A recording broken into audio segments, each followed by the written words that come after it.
Netflix cancels shows, burns cash, and impresses investors. WhatsApp is partially blocked in China, and Google Glass is back, but for people who do real work. All that and so much more coming up on Tech News Today.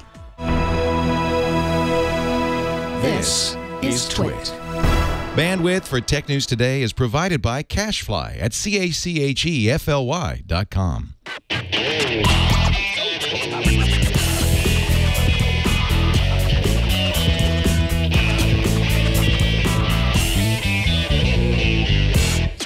This is Tech News Today, episode 1812, recorded Tuesday, July 18th, 2017. This episode of Tech News Today is brought to you by the Ring Video Doorbell. With Ring, you can see and talk to anyone at your door from anywhere in the world using your smartphone. It's like caller ID for your home. Go to ring.com/TNT and get up to $150 off a Ring of Security kit. Welcome to Tech News Today. This is the show where we tell you what you need to know about technology today. I am Megan Maroney. Jason Howell is out this week, but joining me today is Scott Johnson from the Frog Pants Network. Hi, Scott. Hi. It's always nice to be here with you, Megan. I'm surprised for the episode 1812 you guys didn't play the 1812 overture. It's a missed opportunity. I know. It is. I am sorry we didn't. If you could just hum a few bars, would that be okay? Is that how we're going to fix this? Yeah. I think it'll make it worse. But, you know, it's the only time you're ever going to really be able to sing that song or play it. And it's open source. Well, not open source. It's free to the public to use because there's no copyright on that crap. So you should have done it. Well, you know, the edited version of this comes out, so maybe we'll run it along underneath the whole show while we talk about the tech news. Sure, why not? Just put it on repeat when you put the podcast version up, and that'll be all anyone gets. I believe I hear a bit of it. Brian's song. That's it.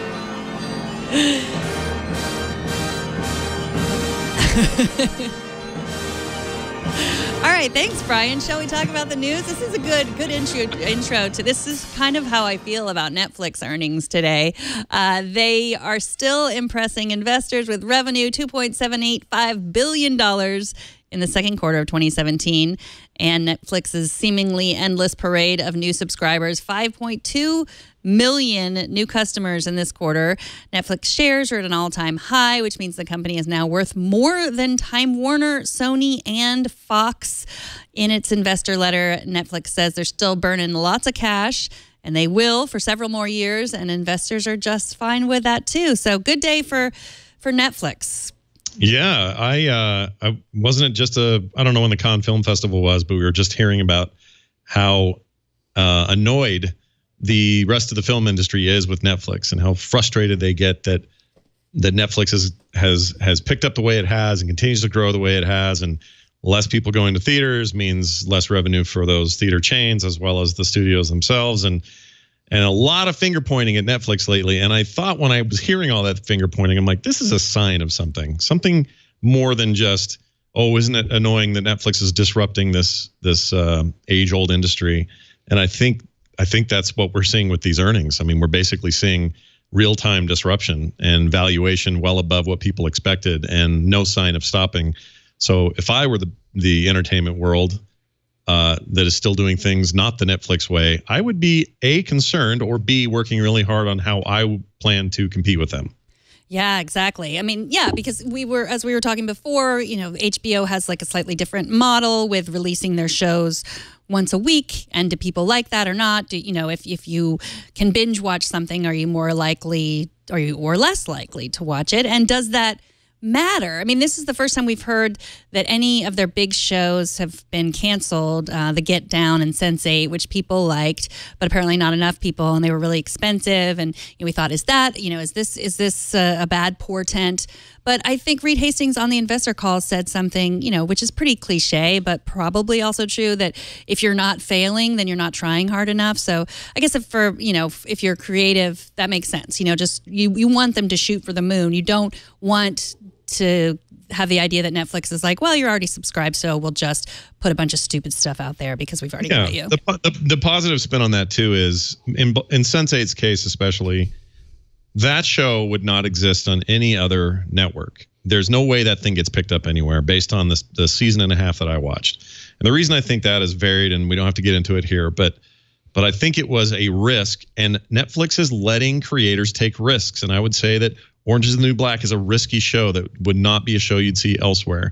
They've been able to do this kind of across the board with various bits. They've even taken stuff like that Kimmy Schmidt show that NBC decided to pass on, and they turned it into a bona fide hit on Netflix. So it's hard for me to poo-poo on them when they are giving real chances to real creatives to make good content. Now, we've got a couple of examples where they didn't perform to expectations and couldn't justify their budgets. But I think that's a pretty good track record so far, and it's better than nothing. I don't think either of those shows would have had a chance without a Netflix in the mix somewhere. And there's a million other categories like stand-up comedy and documentary and other stuff that gets a chance on Netflix that wouldn't see the light of day anywhere else. So in a weird way, it's a positive that we're finally seeing that. It's a maturation process. So we kind of know what the thresholds are. But Netflix has been willing to let people take creative reins, make the things they want to make. And if they hit with people, great. And if they don't, well, you know, what do we expect them to do? Milk them forever, regardless of profitability? Probably not. Well, I agree with everything you're saying, except for that it wouldn't be seen anywhere else, because Amazon also has tons of cash that they're throwing at creatives, and they're showing a lot of stuff that wouldn't be anywhere else as well. So, I mean, that they have a competitor there. And when you think about all the other places that Amazon has its hands in, you know, I do think that is an advantage for them, because, you know, they're killing it in cloud, and, you know, now they're buying Whole Foods. And so, or do you think that's a disadvantage because they're so wide ranging, and where Netflix is just like, we're going to create content and then let you stream some other content that we make deals with? Well, there's a window. I agree with you 100% on this. And I always forget to mention Prime, because Prime Video has been able to do things that we didn't see coming. We didn't know that they'd be able to do as well as they have done in the short amount of time they've done it. I use it almost equally as I do with Netflix. So there's a lot of, in this household anyway, a lot of use of Amazon Prime. And, you know, Bezos wants to own and do everything. And that's cool. And they've got the cash to do it. And I totally get it. But where they may have an advantage here, they have to take advantage of it quickly, though. Netflix seems like, and again, it's just perception, I don't have any numbers to back this up, but they seem like they are less inclined to make contracts for film and television from other providers, creators, you know, whoever, studios, and they'd rather focus on their own original content. It seems like Prime is in no mood to lose the advantage of having other people's content. In fact, they make special deals constantly with HBO and Showtime and everybody else with these sort of add-on services for less money than you would pay in a cable situation to add it onto their Prime accounts and get those premium channels and the content they make. They seem to be going out of their way to make sure they secure archival and other people's content, as well as build up their own original content. And that, I think, may be what wins the race at the end. As much as we all love original Netflix content, I don't like it when huge shows leave. I don't like it when MASH gets pulled out of there, when they took Futurama down, or Bob's Burgers, or any of these others who've recently moved, some of them to Hulu. It was just announced. And Hulu's a whole other wrench in the spokes. But I like that Amazon seems to still want to go after the old stuff or the other stuff we want, not just their original. So I don't know. It's like they're all taking slightly different tactics here. And in the end, I feel like maybe Amazon's might be the one I'm most interested in as a viewer. Yeah, and I mean, but it's true that these, like you said, these services are able to do, Netflix and Amazon, even though they're going at it a little bit different, they are able to show so much content that the networks would never have touched. I was thinking about that because I'm a huge fan of Aziz Ansari and just finished Master of None on Netflix, and then we're also rewatching Parks and Recreation. And, you know, Parks and Recreation is a great show, but he has such a small part in it, and it's hardly ever about, you know, his race or anything. And here's the show that Master of None, which has a wide appeal, but is really just, you just never would see a show with an Indian main character on any of the networks until now, where there's just more room. Yeah, it's genuinely funny. So opportunities for smaller projects, weird projects, strange or unusual projects, or projects no one's even thinking about, they get to see the light of day because of it. So we really are in the center of this embarrassment of riches time. And I know we've been talking about it for years, but in light of these earnings reports, it feels like the light has never been brighter in this regard. At some point, we're going to start to see chinks in armor that we don't know are there yet. And I don't know what that is or what that means, or Every company hits some kind of weird roadblock eventually. Maybe Netflix's was years ago when they were going to do the video game rental thing, and they had all those plans to like the way they were going to split up stuff, and they scrapped it all and changed their mind. Maybe that was their roadblock and they're okay now. But I always want to wait for that shoe to drop, because right now it is like the best time. If you are into like anything, genre television, drama, comedy, doesn't matter. The choices are ridiculous. And I don't know when that ends. Maybe it never ends. Maybe, maybe when I'm old and gray, I'll be wondering what, Hollow Cube I'll be running that afternoon. I don't know. I knew someone was going to prove me wrong about the Indian character on TV. And thank you, Web4205 in the chat room. The Mindy Project was on ABC. So, yes, thank you very much. I was wrong. But let's move on. The New York Times reports that WhatsApp is the latest service to run up against media censorship in China. The government disrupted service of the Facebook-owned messaging tool today, blocking users from sending photos and videos. The filters in China's Great Firewall have become more stringent due to events in the country, such as the death of Chinese dissident Liu Xiaobo, who died in a detention center, and more people are turning to WhatsApp in search of news that's not controlled by the government in Beijing. So for now, if you're in China, you'll be able to send photos and videos with WhatsApp only if you use a VPN. And the Facebook CEO, Mark Zuckerberg, has often spoken out when WhatsApp has been blocked in countries such as Brazil, but he has not responded. Facebook has not responded to requests for comments from any journalists that I could tell on this particular issue. So WhatsApp in China, what do you think, Scott? Oh, man. I've had a recent relationship. I'm in a relationship right now with WhatsApp, it turns out. I don't know. I kind of marked it off a long time ago as why would I need that? I'm either using SMS or, Twitter direct messages, or I've got a million other ways to Slack or Discord somebody or whatever. And it was starting to feel a little overwhelming. So I wasn't very open to some of these ideas. Here's the problem, though. I work with people in France and all over Europe and people in Finland and the UK, and all of them are using WhatsApp, like all of them. So yeah, I could get them through other methods, but as I realized they were all on there anyway, I said, well, all right, fine. And I downloaded the desktop app, including the phone app and all that, and started using it. And now I kind of prefer it over almost everything. The reason I say all of this is I think WhatsApp is for real. Like, I think it's like, how do I put this? There's a not gimmicky thing happening with WhatsApp that I like. It's just, here's the features it has, and it's very efficient at those things. And I'm not surprised at the uptake. I'd forgotten that Facebook owned them, to be honest. I keep forgetting who owns who, because there's WhatsApp and then what's the other one? WeChat? WeChat. I always get those two mixed up. Obviously, they're not the same thing, not even remotely. So other than that, they're chat apps, but they're not owned by the same people or any of that. So to the point, or to the whole point of the article about China, I don't know. That's usually a sign something's succeeding. If something's working, China bans it. If something's big enough, China bans it. When Zuckerberg or others don't speak out right away, it's because China's a really important market and they don't want to rattle those sabers too much because they have other ideas of things they can do in China, although Facebook is generally speaking not loved by the Chinese government. But they don't want to limit their options over there. So I guess I'm not surprised that there's been less reaction than there, say, would be in Brazil or some other part of the world.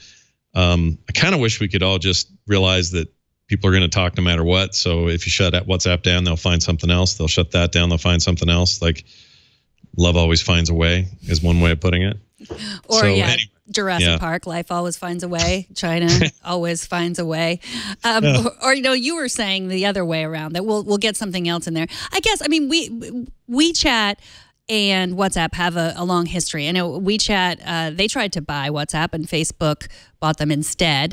And now, I mean, WeChat has less privacy. So anyone who really is concerned about their privacy was using WhatsApp instead of WeChat in China. It is hard. I mean, Facebook, Instagram, like Twitter, Google, they're all, Gmail, all blocked in China. And, I think someone in the chat room, it scrolled by, so I forget their name, but said, the Chinese government isn't that much worse than a lot of other governments. A lot of other governments would do the same if they can. And so, of course, that is absolutely true. But the reason why we're talking about it is there are so many people in China, and these companies need to get into China. I mean, I didn't bring this up in the Netflix story, but that's what they want to continue. That's part of their how they will succeed to get into Asia, which they haven't, to get into China, which they haven't figured out how to get into. I don't think they're in Asia at all. But I mean, that is, it's true that, yes, I am concerned with the way that censorship and human rights are all over the country. But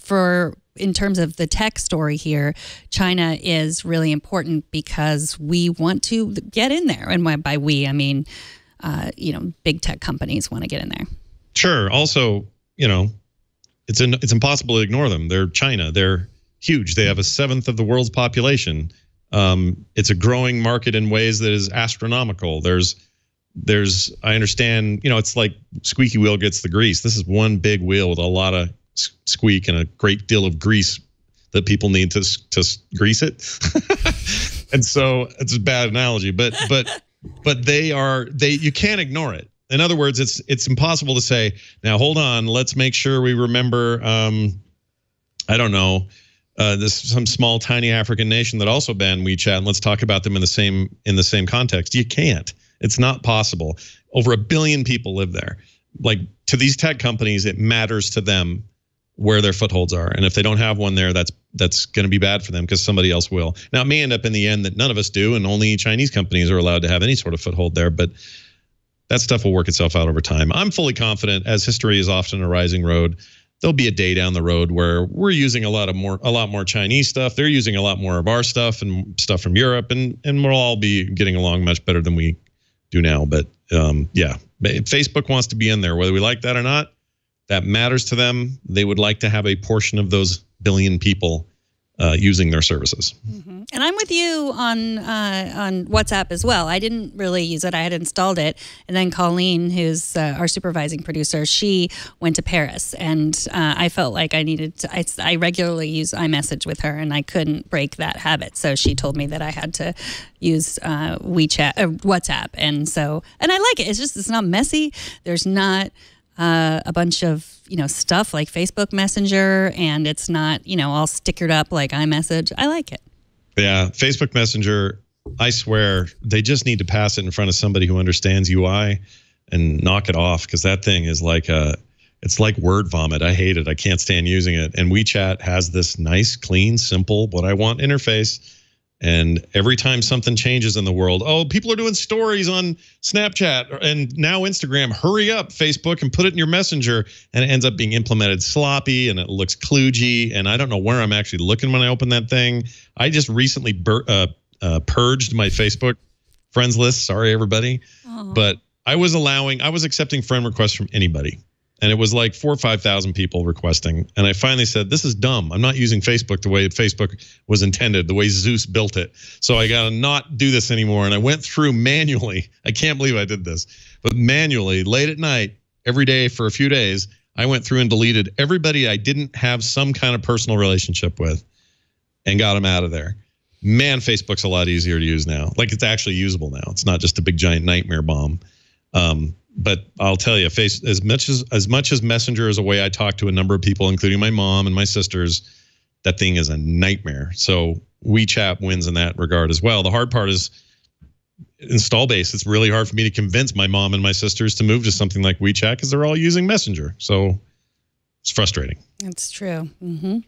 Well, Google announced new security features for G Suite and AppScript to protect against the phishing scams like the one that we saw back in May. In case you forgot, the worm in May spread when a malicious hacker was able to create a viral plugin called Google Docs.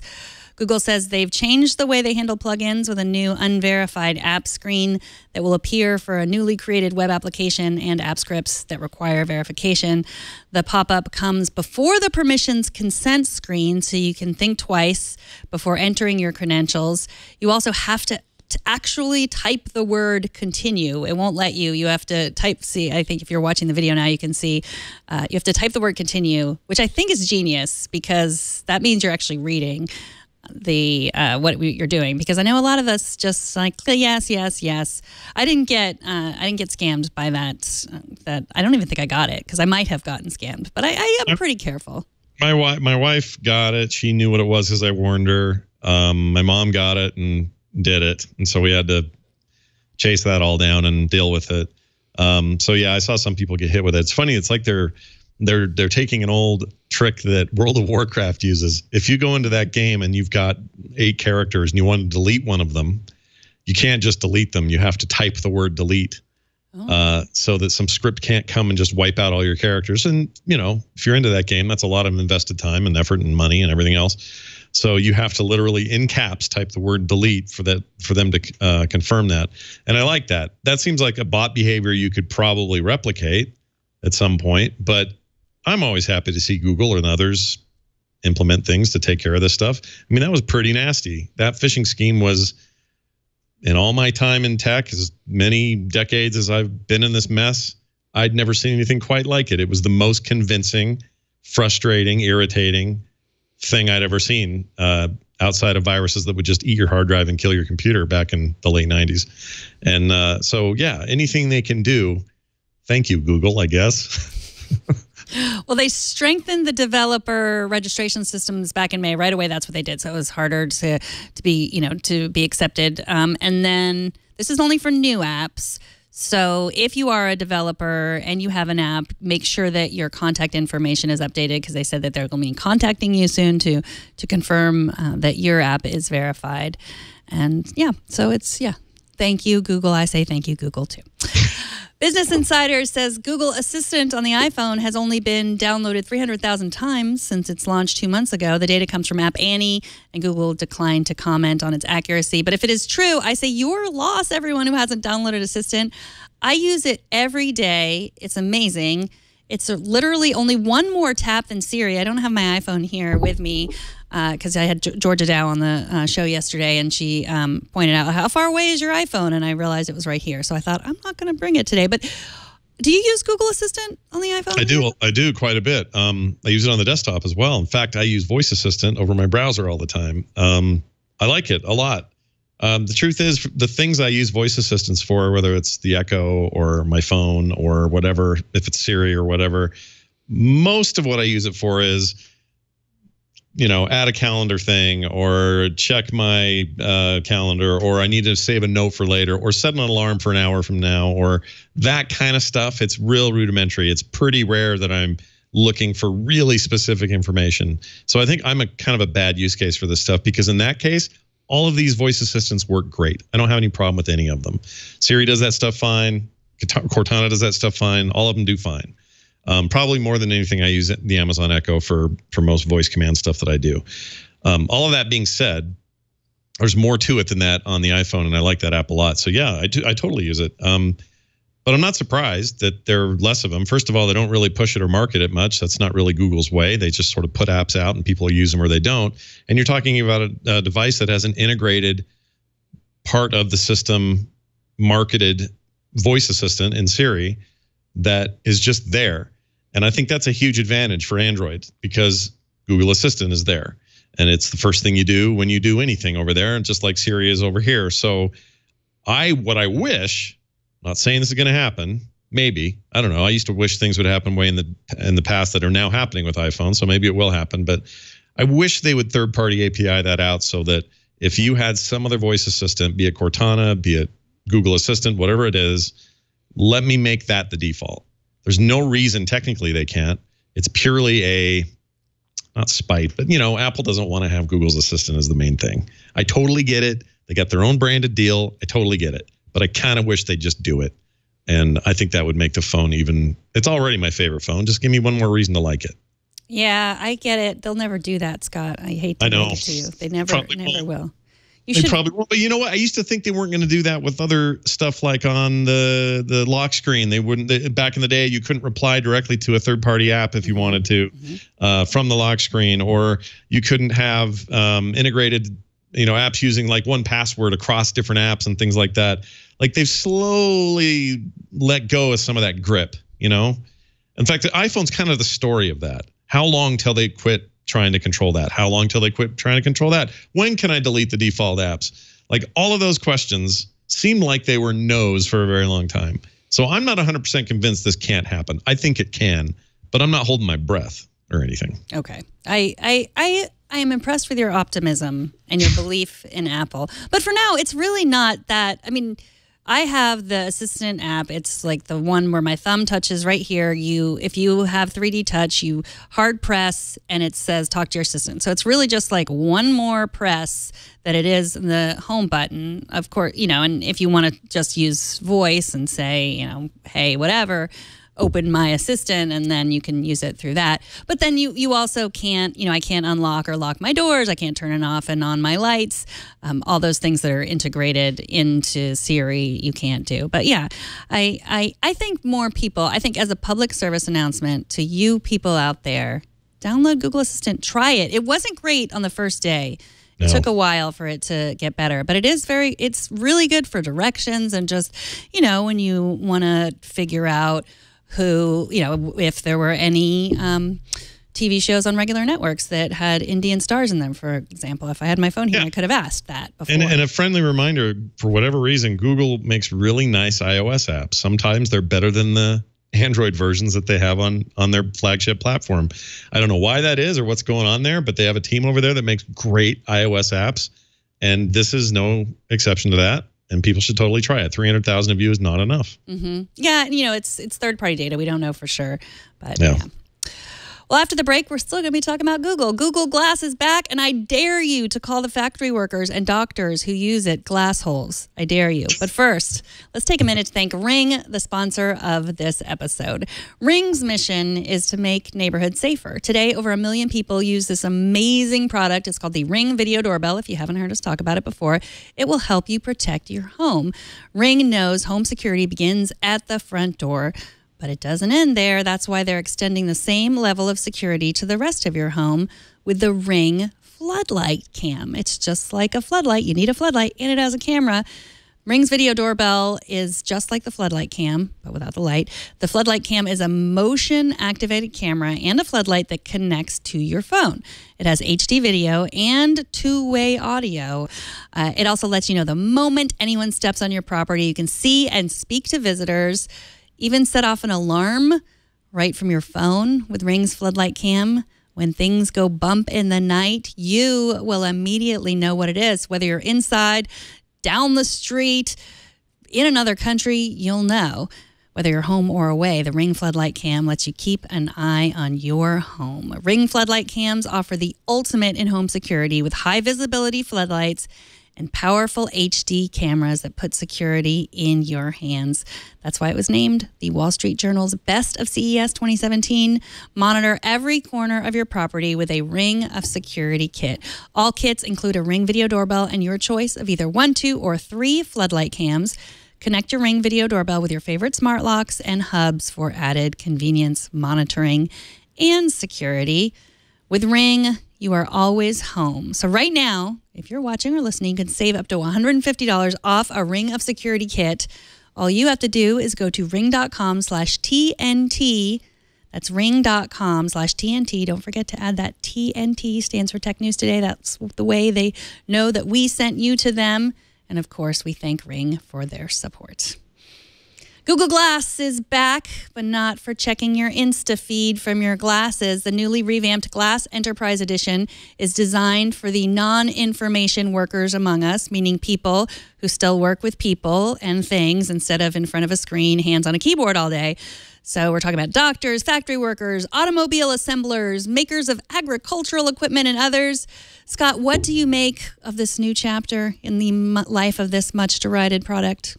Well, I knew back when they were talking about this going away, there was a lot of talk of back to the drawing board, we're starting over and stuff, and I didn't believe it. I never bought that.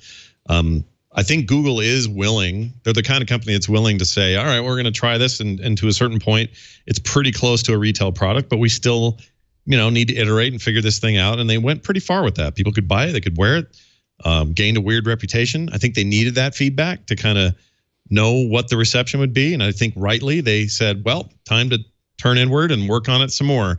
I think is the perfect application for it, at least to start. I've always felt like this and other AR initiatives and products out there are stepping stones to something great one day. These are big, imagine the big, heavy, small screened black and white laptops of yesteryear that were not convenient, that were not battery efficient, that were not any of those things. But they were important stepping stones toward the future.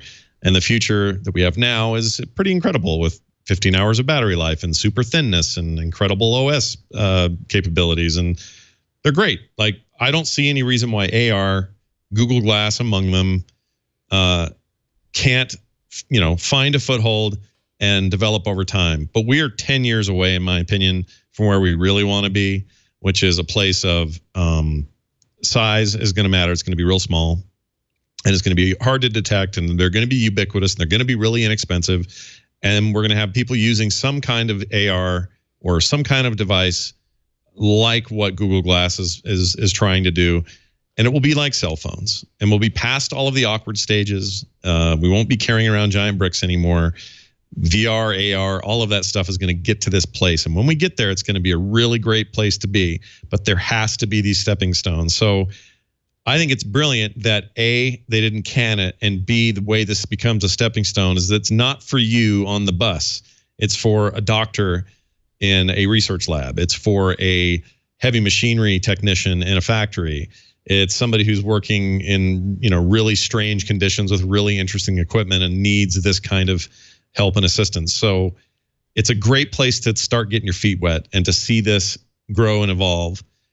I think it eventually, though, ends up, Megan, in my hands and your hands, and we end up with, consumer products that help us in our everyday. But we're not there yet, so why not aim it at a place that actually can use it right now and then iterate from there? One wonders why they didn't do that first. I mean, I hear what you're saying, that they just wanted to get the public's reaction, but it seemed so weird that they were. I mean, we have a picture. Stephen Levy put these two pictures side by side in his Wired piece today, where it was Sergey Brin and Diane von Furstenberg. If you scroll down a little bit to this picture of them standing, right there on the left, it was just like, let's make this fashionable item. This woman that makes dresses, and then versus on the right is what the way they're trying to sell it today, like a factory worker. Like, is it just that we are living in a different time than we were 3 years ago when when they were trying to push it as a fashionable item. We are more. I mean, we do live in a different nation where there's a lot of populist voices being heard for the first time. People who feel like those pictures of Sergey and Diane von Furstenberg were passing them by. And then so I think that that's something to it. I think that they are still maybe playing to what they think the public wants, and maybe the public wants to know that their factory jobs are still going to be not taken by robots. Well, 2 weeks ago at my Nerdtacular event we hold here in Salt Lake City, somebody brought a HoloLens with them. And while that's nothing like in terms, that and Google Glass couldn't be more different in a lot of ways. But despite its limitations, I was very impressed with it. And after using it, I went, okay, I get it. There will come a time where we have full field of vision, and we'll be able to augment our realities in a way that is useful across the board, from video games all the way up to super important high-tech surgery, whatever it is. And I'm convinced of that. The question is, when you're at Google and you live and work and eat and stay and sleep in a campus that is always thinking of the next thing you're going to do, whether it's talking to a computer and getting the results you want, to whatever other Google thing is going on, I think it's easy to get in that bubble and forget what the practical everyday person is going to do. And I think that's where the mistake was made. I think that they just got so excited about the potential of the technology that they tried to apply it so fast and so quick to a hipster generation who they assumed would love to have at least one more piece of hardware hanging off of them that told them everything that was going on in the world. And we weren't even sure as a public if watches that are smart, or if we're ready for that or not. We're still not sure if we're ready for that or not. So at least on a mass market scale. So I think this is them. I mean, I wasn't in there. I didn't have any of these meetings, but I get the impression this is them stepping back a little and going, all right, you guys, calm down for a second. We got a really cool idea. It's a pretty neat tech, but we're kind of a solution without a problem. Mm-hmm. So let's put it in areas where perhaps those problems exist, and the solution will be obvious, and will grow and will change, and we'll know what our solution is, down the road. So that's where I think they're at. And I applaud it. I think it's the right way to do this. And I'm with you that maybe they should have started there, but I think they were so stoked. Like that airplane thing at that I.O. conference that one time, it's ridiculous. It's the over the top, dumbest thing I ever saw.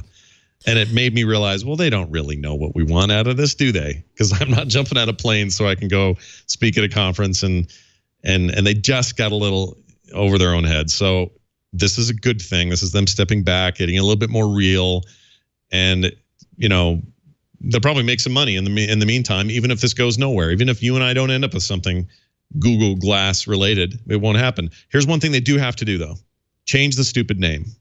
Saying Google Glass is a pain in the butt, and everyone knows it, and they all know it. I swear they all know it up there in Redmond. If you say that term, Silicon Valley, if you say that term, it's annoying and you want to kill each other when you say it. Google Glass is hard to say. It doesn't roll off the tongue. It needs a better name. Well, I think that Google just in general has something against hiring brand naming people, because all of the names of everything that they do, aside from the name Google itself, are horrible. From Alphabet to Allo to Hangouts, everything. There's something about them. They're just bad. They're not good at it. Right. Hit me up, Google. I got lots of good ideas for you. So Burke also asked a good question, which was what has changed in the device itself? They've made hardware improvements. They've made design improvements. It's more lightweight and more comfortable, they say, for long-term wear. So, it's doctors. And this is the other thing that I found so fascinating about this, that there is just really a divide. There are so many information workers, and I count you and I as one of them. So even though we do podcasts, a large part of our day is spent in front of the computer with our hands on the keyboard, right? We're not spending a lot of time with people and things, but then there's a whole lot of other jobs. And, Burke, who's sitting here, who's the studio engineer, like he is one of the people that spends his time with things. He's climbing ladders and he's adjusting cameras, and it would be way more useful probably for him to have maybe a device like this, not necessarily in our situation because we're a small company with not that many people, and if he shouts, we can hear him. But if he needs to look at a how-to manual of something, like he can just call it up and see it while he's standing on the top of the ladder adjusting the camera, as opposed to having to come down and look at something. Things like that I can really see. Or a doctor, like, who's got me cut open and reaching around in my organs. It would be great to have someone else, a more professional doctor somewhere else, say like, oh yeah, he could see what he's seeing, and he takes a look at my organs and says whatever he might say about my organs. So that's a fine liver you got there, they'd say. Yeah, but like the idea that someone else can see what you're seeing too, which is that's part of our new economy, which is that everybody doesn't have to know everything anymore. There could always be an expert, like a super person who you can call in and say, oh yes, that's how you do that. It doesn't have to be, everyone doesn't have to have all these specific expertise. I could use a super person, but I'll say this too. If this is what I have little doubt about. When it becomes small enough and unobtrusive enough, we're all going to want this. I want something that is telling my eyes I'm seeing a thing that I need to think about or look up. I need to be able to go, shoot, I don't remember what model this is while I'm on the phone with somebody who's asking me what model my TV is, and the only way to see it is to go around the back and look at the serial number. I would love to be able to just say it off phone and have in my eyes suddenly see the serial number for the TV I've got, and a 3D representation of my TV that I might be able to reach out and twist around, because hey, who knows where this tech goes. We're going to get there to the point that it's not even part of glasses anymore. It's not a little thing you have to attach to your glasses. It's not such a modular beast. It will be implanted or somehow, I don't know, transmitted to my eyes. I realize I have no bridge for how we're going to get to this tech. But when that happens, when we get to that place, this will be everywhere. And Google will have an advantage because they already they're doing their homework. They're starting early. They're going to get there before anybody else. So I think that this is something that's worth them investing in and spending some time with, because one day this will be the way we do things. I'm convinced of it. It may not look just like that. It may have some twists that I'm not thinking of, but we are heading to a place where we're not looking down to the screen. We are just looking straight ahead, and the world is being augmented to our needs. Well, will Google get there first or will Apple get there first? I mean, with ARKit, and they're putting these, devices into everyone's hands. So you now have like the doctors who have an iPhone and the factory workers who have an iPhone, and I have an iPhone and you have an iPhone. And now we can all use this AR, and there are already so many developers working on all kinds of things, very specific, and it's not a device on our face. Like that was where I see Apple. I mean, you're saying like we in the future need to have a device that's not going to be on our face, but I think Apple is really getting us acclimated to this before they present the device on our face. Well, it's very tool-oriented, their approach. It's like, well, I've got my phone or my iPad here, and I can hold it up and look real quick and put it back, and then do this other thing, look at it. Oh, I need to move over. Okay, cool. And that's a model that makes sense, and I totally get that, and I'm with you. But again, I'm only with you sort of in the short term, as much as I'm with Google Glass in the short term. I think these are both stepping stones to something else. I don't know what form those are going to take, and I try not to get too futuristic when thinking about it.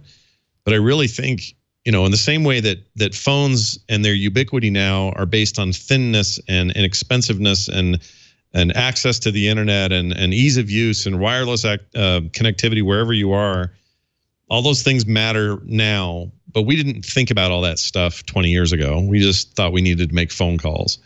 So this will do something like that too. We'll get to a place where we didn't even know we needed it for a bunch of things, and then we'll find those things, and then it will become part of our lives, and probably to the point. I mean, imagine if I didn't have any eyewear on at all. It was just part of my vision. Well, I'm done. Then all I have to do is make phone calls with my voice, and it picks up a call and talks to somebody. And I can see video of their screen, and they can see video of me, and we're all going to die in intersections and stuff trying to cross the street and stuff. But let's forget about that for now. The technology itself is heading that direction one way or the other. So whether it's Google, whether it's Apple, or it's some other company we haven't even heard of yet, probably not Leapfrog or not Leapfrog. What are they called? Magic Leap. Magic Leap, because they never seem to show anything.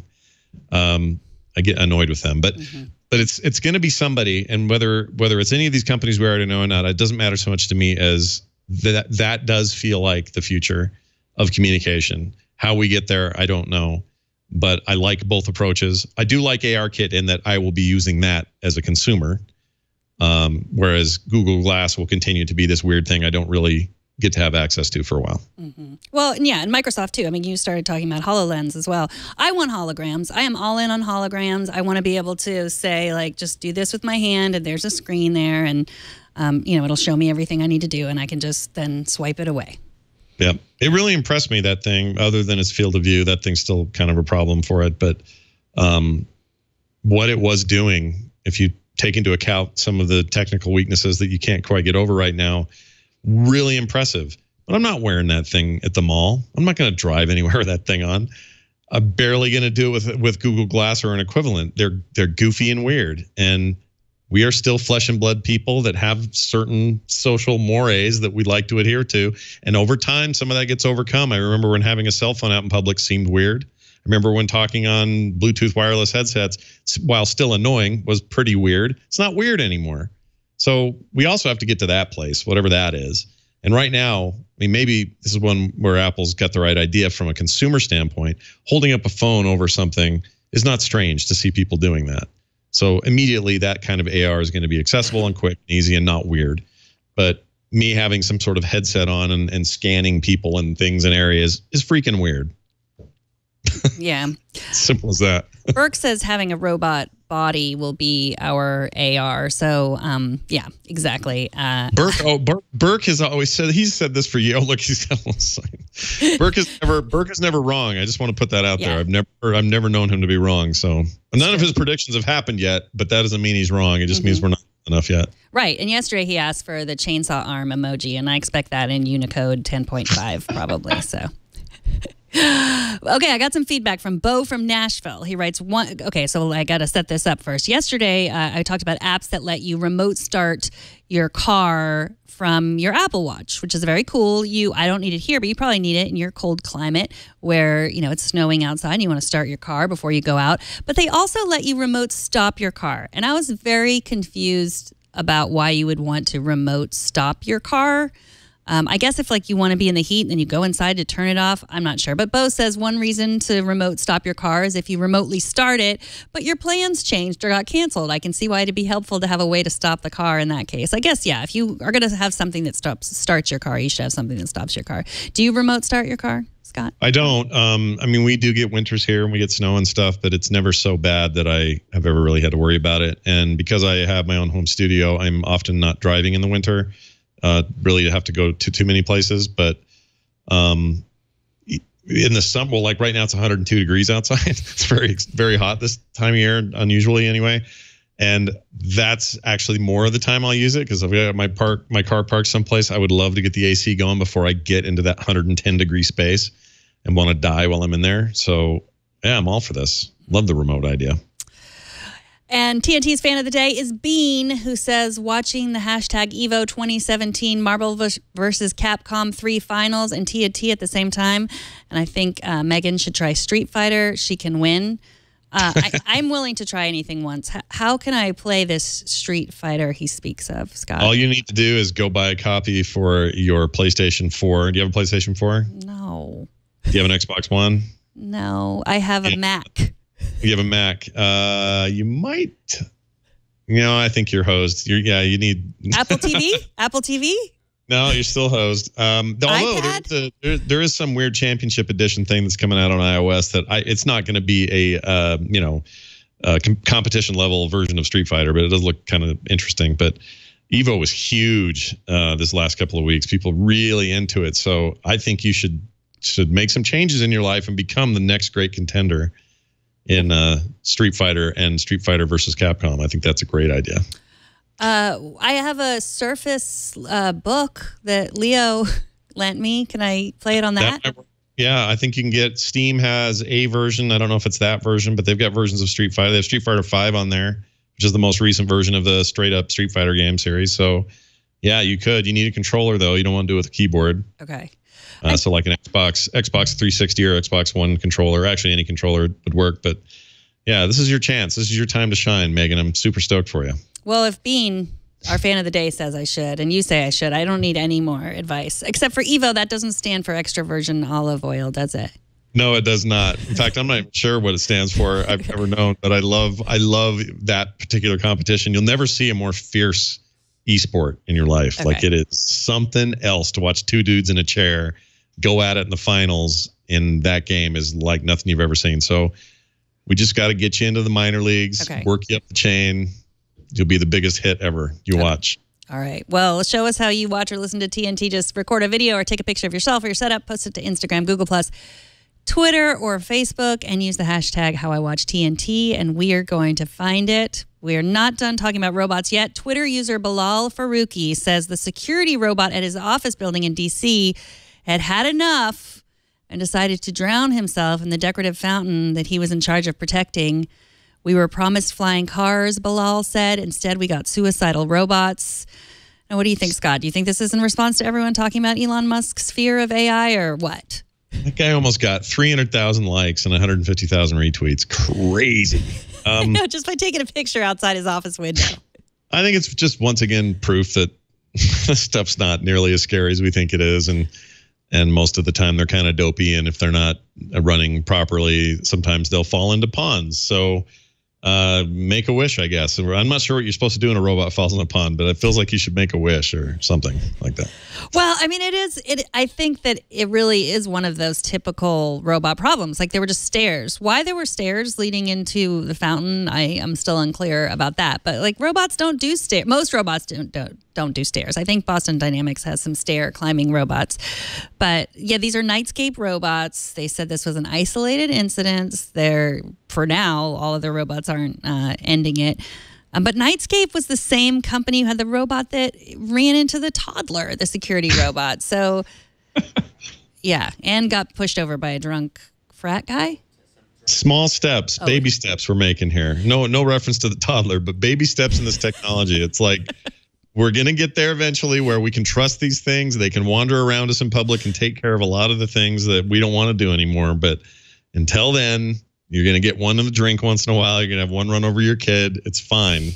Just, count yourself lucky they're not taking anything over. They're too dumb to take us over. It's when they're really efficient that we should start worrying, and they're just not that yet. So it's fine. They're not. The AI is really efficient. So once we really combine all the most efficient AI with the best robots, keep the two apart. That's what I say. Yeah, don't ever let them make themselves. In other words, the smartest AI, let's say Elon Musk or whoever, somebody at Google makes the most incredible AI of all time, super AI, as the kids are fond of saying today.